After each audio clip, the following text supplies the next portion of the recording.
Want to welcome everybody back. Thanks so much. We had a really great first discussion kicking off the day, setting a deeper understanding of the landscape within the wholesale environment, some of the innovations happening, changes of new players, evolution of existing established players, access to more data, information, and sort of this overall effort to simplify and increase access and ease of access for the various stakeholders in the system. So now we're going to jump into sort of our next level down, really digging into a deeper understanding of the distributor mindset. As a reminder, you guys were so great about using Slido first time around. It's a really great, easy to access tool. Just remember to switch your session room at the top so that you can ask questions for this session so that I will see them and can make sure that these guys have a chance to answer. Before we do introductions to our fabulous group of panelists, let's, Nick or Sam, can we jump to the two polls that we started, that George started us off with? Just want to do a quick level set temperature check on who we have in the room. I know we had a good supplier contingency here. Great, so majority of you all are wine producers, some agency folks, and some industry vendors, but great to hear that we have a large contingency of wine suppliers and winery owners. Can we switch to the other one on size of production? Great, so between 2,500 cases, so we're really hovering in that under 25,000 case range. Great, wonderful, really helpful. And these guys actually asked specifically to get a deeper understanding of who is in the audience so that they can cater their responses to you. So, all right, so as a reminder, the goal of each session is for them to build on themselves. And this session is really about digging into a deeper understanding of the distributor mindset. So we're going to focus on two things. One, what distributors care about, but more importantly, why they care about that, because that's a critical step in understanding how to solve and address their needs as a supplier. We all have our own needs and expectations of our business, and a big outcome of this exercise today and this discussion is how do we shift the perspective from what I want, what I need, to what does my stakeholder need? What does my distributor need and why? And how can I help serve that? Because you will hear today, there are a lot of ways that even small suppliers can address the needs of a range of different distributor sizes. And then after this session, we will jump into win-win distributor negotiations, sort of the next level down, how you get what you need out of the deal and how you make work to mutually beneficial outcomes. So without further ado, what I'd like to do is introduce our panelists. We have Dave Moore, who's the National Sales Director of Sojourn Cellars. Dave comes to us with a tremendous amount of distributor experience. While he's working on the supplier side now, he has worked with Young's, Epic, Southern, and you wrote a great article on sort of the 5 questions to answer before you sit down with your distributor. And his perspective, having come from the distributor side, I think is really going to be a powerful voice for today's discussion. Pete Przybylski is a Senior Vice President of Duckhorn Sales and Strategy. And one of the reasons that we asked Pete to be a part of this discussion is because he's been with Duckhorn for a long time. He's seen it through this long trajectory and this evolution from a small family-owned winery to what it is today. He's built the sales organization there. He's dealt with a huge range of distributors and figured out the ins and outs of what they care about, why, and how to help his needs get addressed while addressing the needs of his distributor stakeholders. He also has a great understanding of DTC and 3-tier and the balance between those. Great brand builder as well. And then Jeff Roth, thank you for, I give a special thanks each time we have a distributor up here because Jeff said, can you please make sure that I don't get yelled at? And today we're really glad to have that voice here at the table. Jeff is VP of Supplier Development for Beer, Wine, and Spirits at Breakthrough Beverage, another really prominent distributor in the wholesale system across the U.S. He works with the likes of Tito, Remy, Miller's Coors. He handles the entire craft beer portfolio for breakthrough, and extensive experience working on building that relationship with suppliers. So like Falana, he comes with a really unique perspective because he's the one that's sitting at the table, really ensuring that those relationships are strong. So without further ado, let's give this audience a round of applause. Thank you guys so much for being here. So we're going to just start off. I sort of did the same thing to Falana, so I'm going to do the same with you. Elephant in the room. Every supplier here wants to know. Distributors get a bad rap, right? Right? You were scared of getting hit and yelled at while you were up here. Yelling doesn't bother me. Right, but it's one of the reasons that we're here to set the record straight. So some people say that distributors are just looking for brands that are going to make them their margin, make them their numbers, make them the money that they need, hit their goals as quickly and as efficiently as possible with the least effort. Help us understand sort of the bigger picture in that and why that's not actually true. Well, I think at the end of the day, everyone has to hit a target number for financials, right? Whether you're a supplier, a distributor, a restaurant owner, you have financial targets you need to hit. But if you just live in the day and don't think about the brands that are coming up, you'll miss the next financial targets considerably. And one of the things that we really try to do is to partner with the right partners. So we developed a matrix for not only wine but spirits and for beer, because like Falana said, I think she said she gets 90 calls a day for new items. We don't get quite that many. So I think our portal ends up being about 200 a month. A lot of them are repeats and things like that. And what we do is we have a panel across it, whether it's spirits, we have a panel for spirits, a panel for wine, a panel for beer, and we ask the supplier to fill out a matrix. A couple things we look for. How much financial backing do you have? You're going to be there in 6 months. Do you have a person in the market? Or is that person covering 24 states?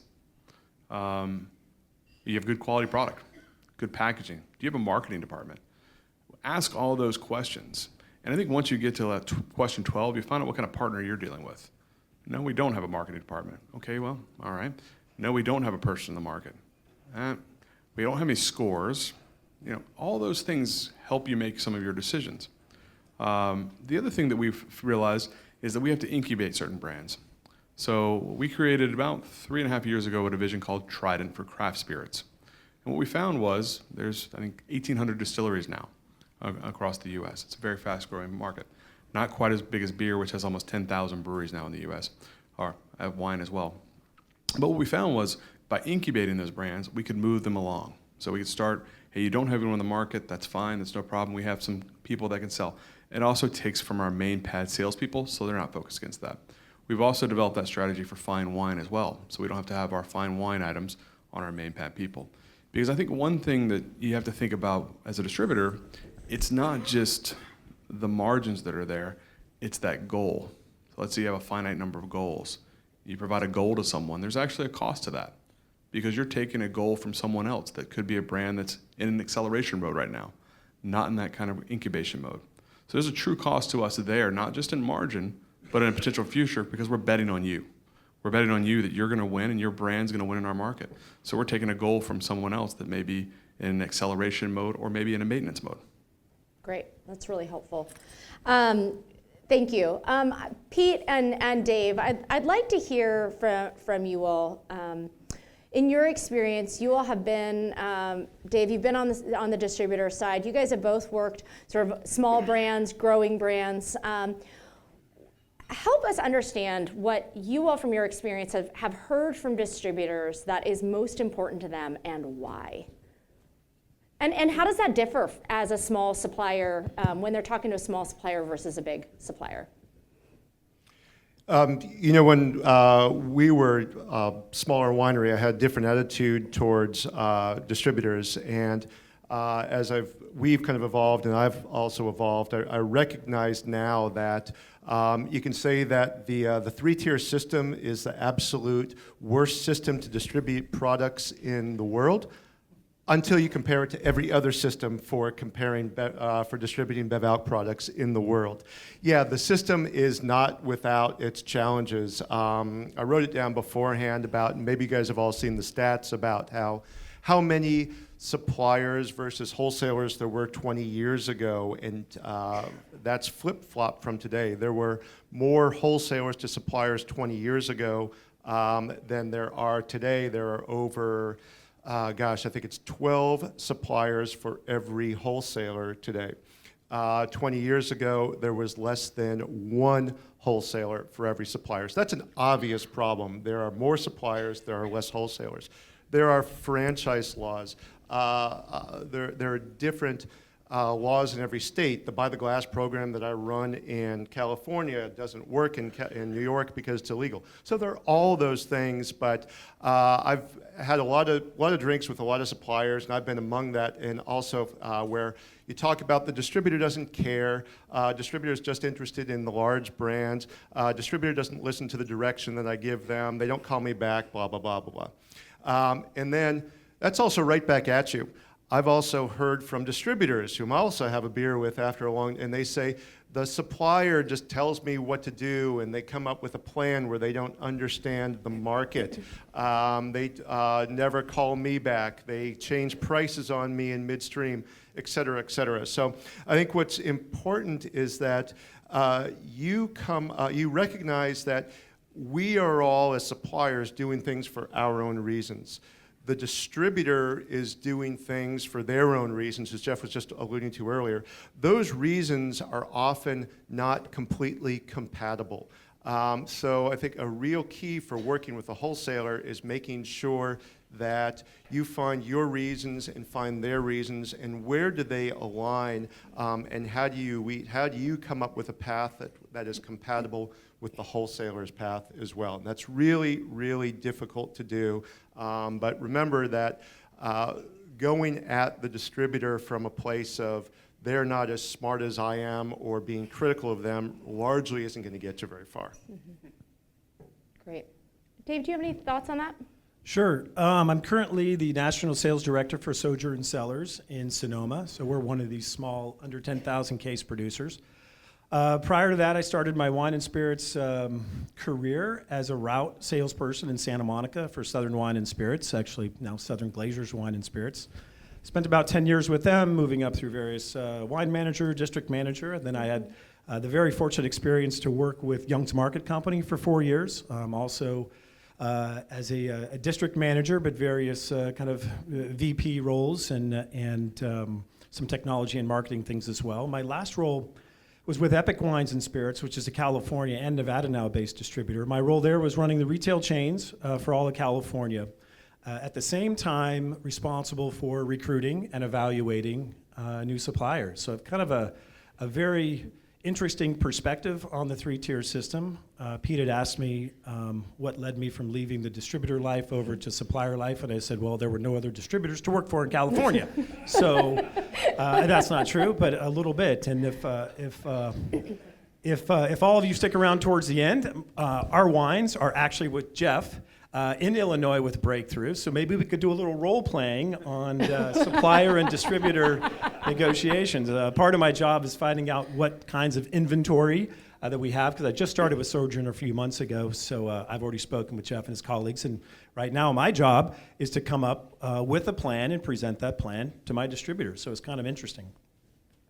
The question that Laura sent to me, and kind of 3 points I'd like to make about how distributors come to decide on which brands to work with. And one thing that's been common with the first 2 sessions already is the industry has changed, the industry is changing, but the business hasn't. I mean, this is still a relationship business at every level. But kind of just 3 things kind of resonated with me when you asked me that question, Laura. And one is, I think initially, if distributors are hoping or maybe thinking that they're going to catch a brand on the upswing, right? That might pique interest initially. I know there's a winery owner here from Lodi, and Lodi's just been getting some great press. And as I travel across the country, I notice that. So that's kind of on the upswing. Mm-hmm. I think our wines are primarily from the Sonoma Coast AVA, and that was popular. It's still popular now. It was really on the upswing a few years ago, and so I think that's kind of the initial interest, is that there's a trend here that distributors are hoping to capture. Number 2, I think is evaluating the risk, right? I mean, it's a tremendous amount. It's a time investment. It's a lot of money invested on both sides. And to Jeff's point, are you as a supplier, as a winery, are you invested in this distributor? Are you invested in the three-tier system? Are you making investment with support and time, with creating a plan? Are you committed to adjusting that plan as time goes on, right? I think the key to having a good plan is always planning. So that was one comment. And kind of, thirdly was having a plan or a makeshift of a plan, an idea of what you want to accomplish with your distributor. I can think back at Epic. I think an advantage for us now is being a former distributor. I use the line quite a bit. I've walked a mile in your shoes when I talk with my distributors, because I have. But really, having a clear path and being able to negotiate and provide that support. I think both financially and time-wise. It's tough for small wineries. I mean, you have P&Ls as well. How much of that investment do you make? And I think the investment is really towards building that relationship. I think if you have the luxury of maybe coming to the table with a little programming, maybe an authorization with a smaller, mid-sized, that always helps the conversation start. But it's really about, and still is, building relationships. Great, thank you very much. I want to talk a little bit about a point that both you and Pete hit on. Obviously, just distributors, and you made the comment, Jeff, that distributors are looking for brands that are, they're hoping to sort of get on board with a brand before it's sort of, in the early days of it catching fire. And I want to talk with you, Pete, in particular about, you sort of went through the Merlot craze with Duckhorn, and then you saw it sort of peter out. And I'm curious, yeah, little something called sideways. So how did you address the shifting mindset of distributors as that was happening, and how do you make those course corrections as distributors' approach or thinking about your brand starts to evolve, and how do you sort of start to see around the corner of what they want next? So seeing around the corner to what they want next, I think is, if I could answer that perfectly, or what's happening next, I probably wouldn't be here. It's a really, really challenging thing to do. What we did, though, is we will look at additional data about where the market seems to be headed. At the same time, we're not a winery that's just going to simply say, oh, rosé is hot, let's make more rosé. We didn't make Moscato a few years back. So I think what's really been important for us is to recognize kind of what Dave was alluding to, is that you were staying with your existing plan for what your winery does. We have always been focused on Merlot since day one. It was just kind of the way that the winery was built. If we were starting the winery today, we probably wouldn't have started with that, but that's what we did, and that still worked well with us. Being able to stick to your original brand equity and what your brand was built on, and not diverting from that really dramatically, I think is important, and it takes some discipline to be able to do that. Now, that being said, there needs to be some sort of flexibility that you're able to apply out into what's happening in the market. We changed prices in some markets where we didn't change it in others. We focused more on one wine in one market than we did in other markets, largely based on the data that we were seeing out in the marketplace, but also in sitting down with the wholesaler and recognizing that the wholesaler in Illinois knows far more about what's going on in Illinois, and they are a really, really good resource to go to about what is actually makes sense in that market. It's not the final end-all, be-all, but it's a really good piece of information. So I think having those back and forth conversations not only is going to establish a trust and a sense of partnership with the wholesaler, but it's a really important way to see what may be happening. Great. Anything to add to that? I guess I will, since you don't have a mic. I guess I will. You've already had your rights revoked. To build upon that, I think working with distributors now across the country is two things are paramount as I'm trying to build a national brand. Is that one, we will not run out of inventory, and two, we will not raise price. But what I've found, those, I'm not calling them mistakes because I'm not sure if it's the accurate way or not, but those can sometimes be disrupting to a distributor.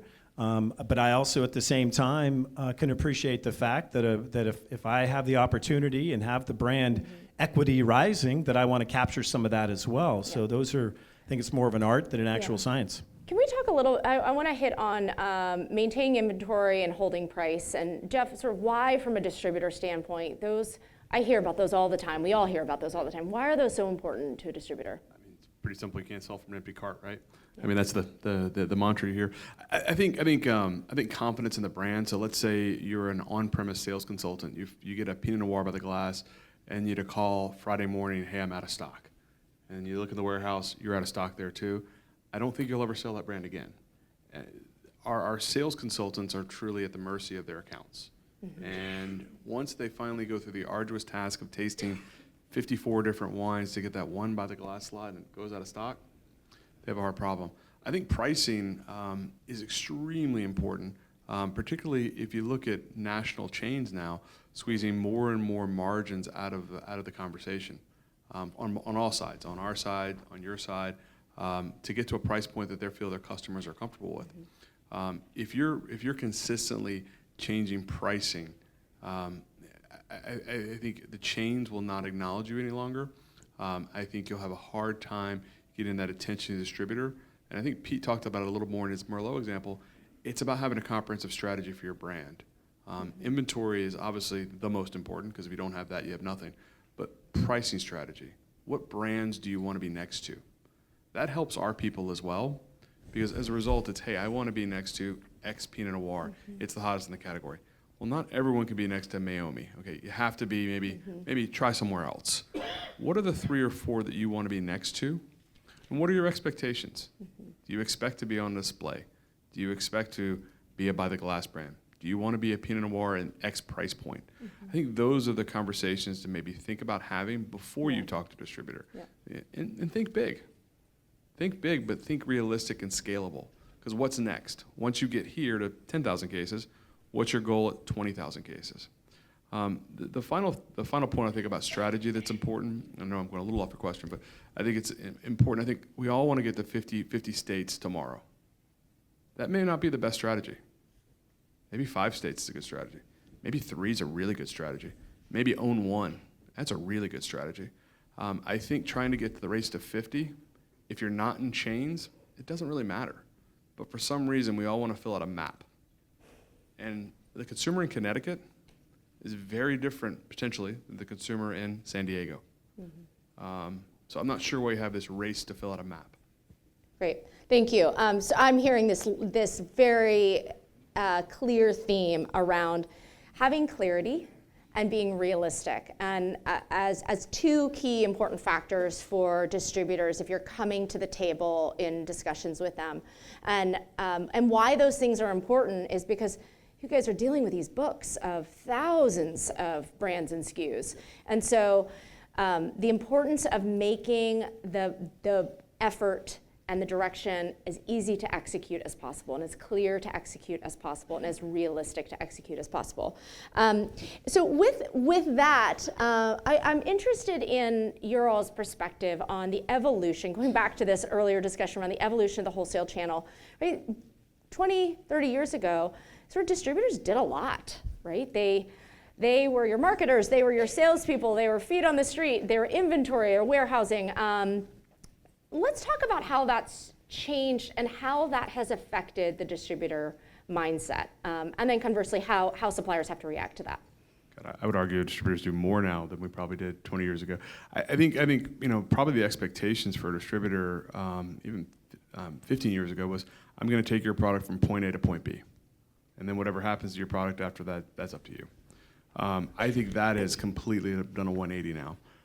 It's how do we control that last mile, really? How do we ensure that we're interacting now? We used to be 100% the customer. How are we now interacting with that consumer now? And I think that's a mindset change for us as distributors that was never there. I think the other thing that's changed a lot with distributors is data. SIP source is a really exciting thing. We all have Nielsen data in those states where we have it.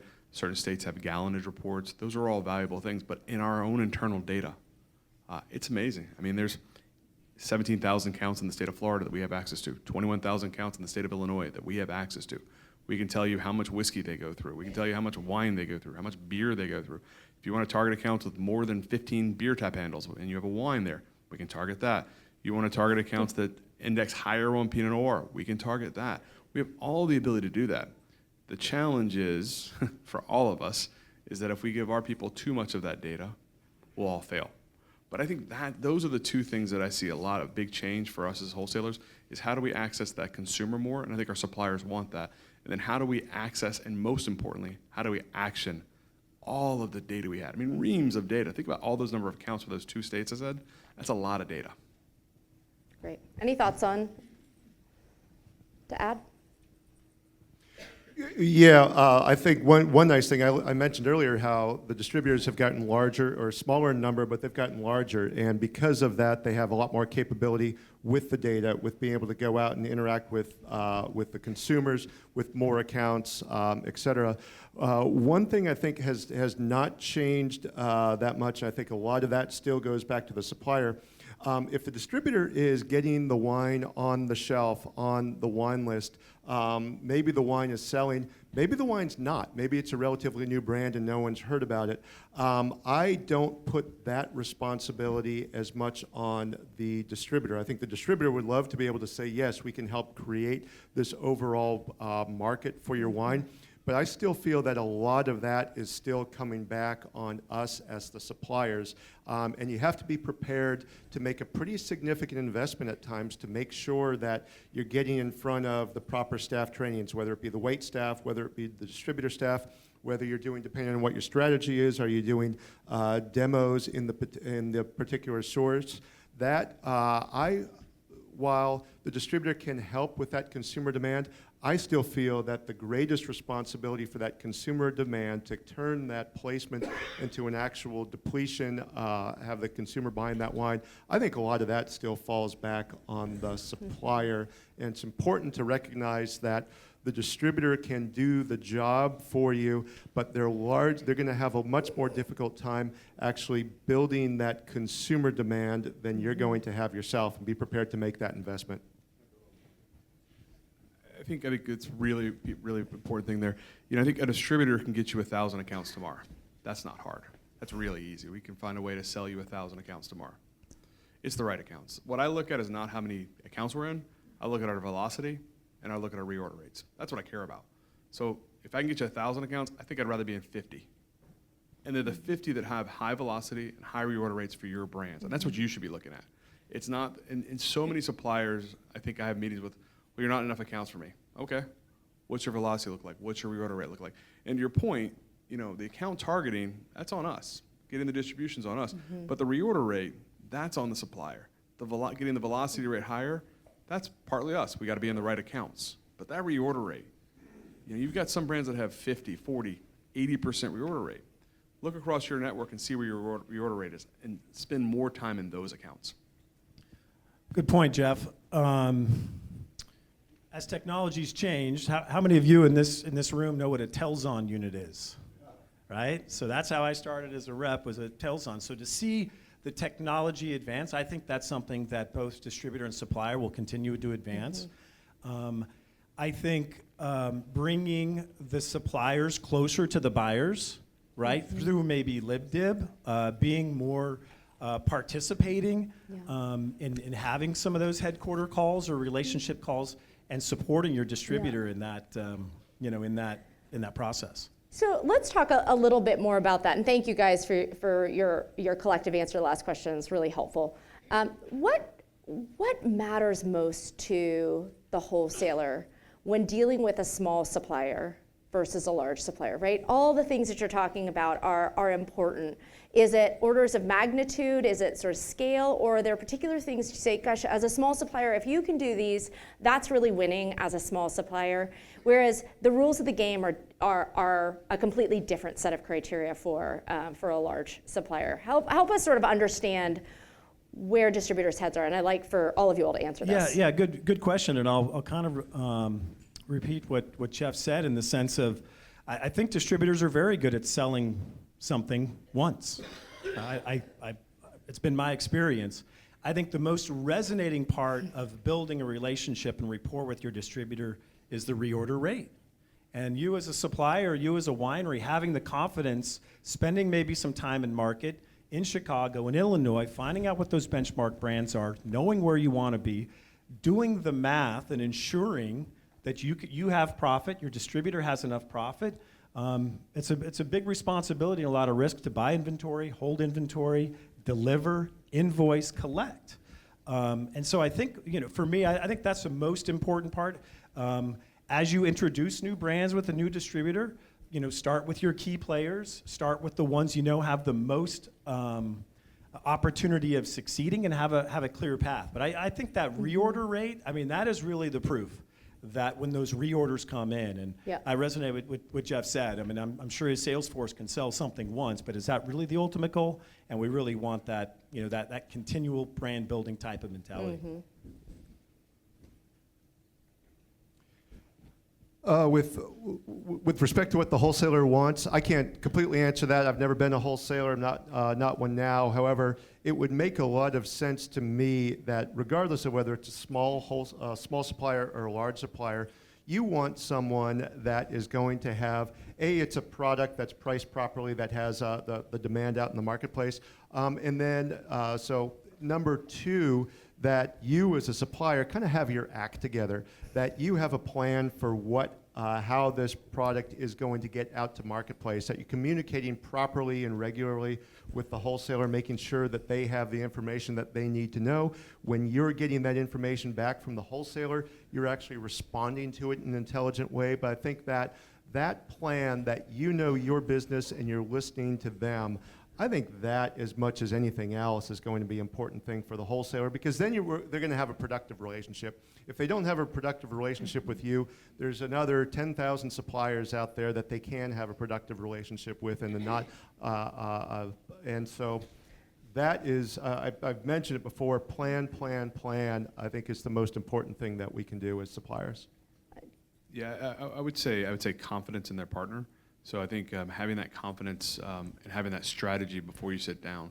I think the frustration as a small supplier when you're dealing with the wholesalers, hey, I just want to get a wholesaler in New York. Hey, I got one. Oh my gosh, I got one now. I've been working for a year to get that wholesaler. I finally got one.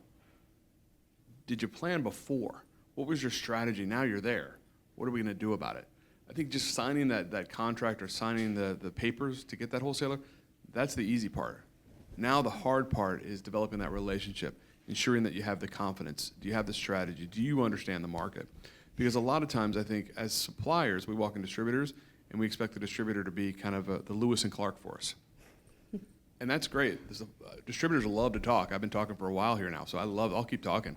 They pay me by the word, so it's great. And they'll sit there and they'll tell you, hey, this is how it works in, Minnesota. And 15, 20 minutes. Oh, of course, that's what I have to do. But you have to have the commercial courage to have your own strategy. The second part I would say from a distributor mindset, distributors want to be entrepreneurs too. They really do. The big suppliers don't allow us to do that. Do you think some of our large wine suppliers and spirit suppliers truly allow us to have a voice? That's why a lot of our people like to deal with small suppliers. They like to deal with small suppliers because they can also be entrepreneurs. They can be a partner with you in making those decisions for their market. And it's a key thing that you have to take advantage of that. You have to find that business manager you can work with and hone into that entrepreneur spirit that he has or she has and really harvest that. It's a big part, I think, for emerging brands because it's fun. It's a heck of a lot of fun to go deal with you versus selling polka dot vodka. It's a lot of fun. And our people want that. Can we talk a little bit about and if you don't mind, Nick, will you pull up the Slido questions? We're starting to pull from some of those. I'd like to talk about the distributor mindset as it relates to sort of a struggling partnership or one that has hit a bump in the road.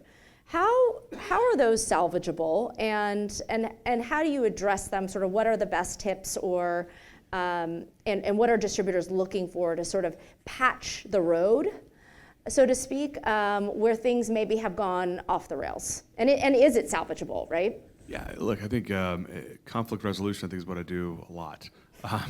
And I think the problem with a lot of these roles on both sides, you got a lot of type A personalities that feel that they are the smartest person in the room. But I think you have to have, again, that you come back to that honest conversation before it goes too far down the rails.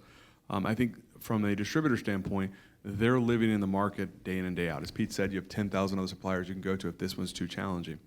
I think on the supplier side, you've got 24 states you're probably managing. So you're like, well, this state's probably too challenging. I think you have to have those touch points. Mm-hmm. And the beauty of technology now is in our pockets, we have these phones. You can call people all the time. Even though people have forgotten how to use the phone function, it still works. And I think that's probably a big problem. I mean, if you can see what our business managers deal with, the amount of emails they get on a daily basis, you would never send an email again. You wouldn't. It doesn't make sense. But a call, checking in, have a meeting with them. Those things I think are so important. And it's basic business, but it truly, truly matters.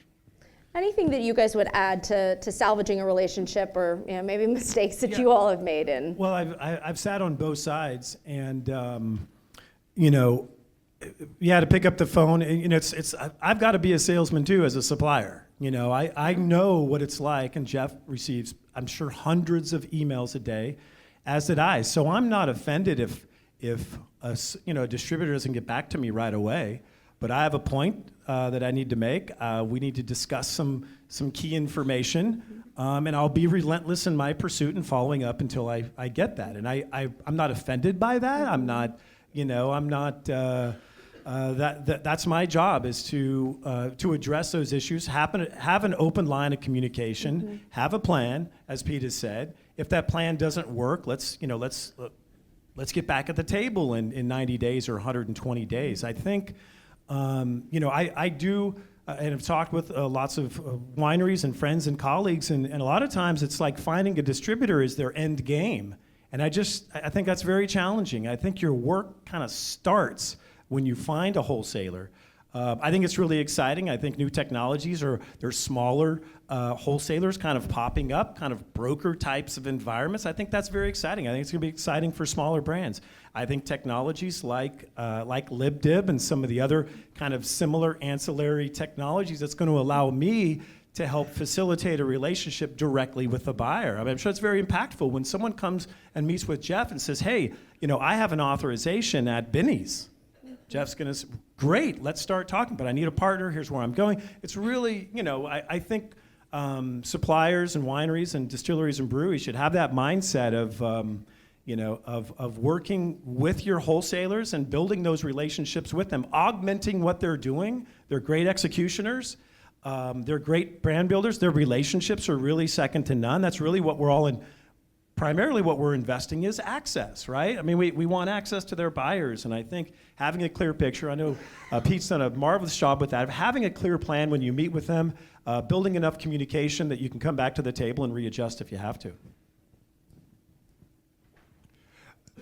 So a couple things. If you have a relationship that is coming off the rails, or you have to salvage it, make sure you're picking your battles. That if it is an issue that the Vintners Inn never knew I had to buy the glass program on this, well, that's one thing. If your strategy was to be all on premise and you find out that all your wine has been sold to Costco, well, that's a little bit more of a serious issue than the former one. So make sure you're making that the issue that you're bringing up with the wholesaler actually has that sort of validity, because there's going to be lots of things, like in any relationship, things are going to go wrong. Number two is making sure that you are not assuming that whatever the wholesaler did that or didn't do that you don't like, did you actually communicate that with the wholesaler? Because remember, they're dealing with thousands of suppliers who are all going to have different strategies. If you had communicated that clearly to them and they received the message and it was understood, and then whatever action you wanted didn't happen, that is the point at which to bring it up. I would, in terms of you cannot salvage it and you want to move it, I would take that as an absolute last resort. No one wants to move. It's like getting divorced. There's all kinds of blood in the water that's going to happen. You're going to have to do a lot of homework with the new distributor. You're going to have to go out to the market. The new distributor isn't going to be familiar with your wines. That is not the first course of action that you want to take. So make sure you spell out everything in advance beforehand and then pick your battles.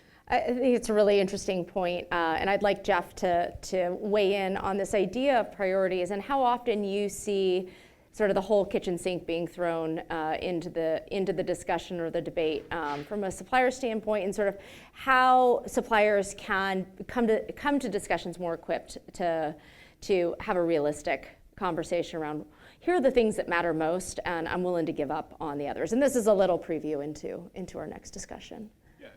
I think a couple things. One, I think the somewhat knowledge of the market's important before you walk in the door. What are your expectations for the market? What are you planning to do for the market? And what is your ask?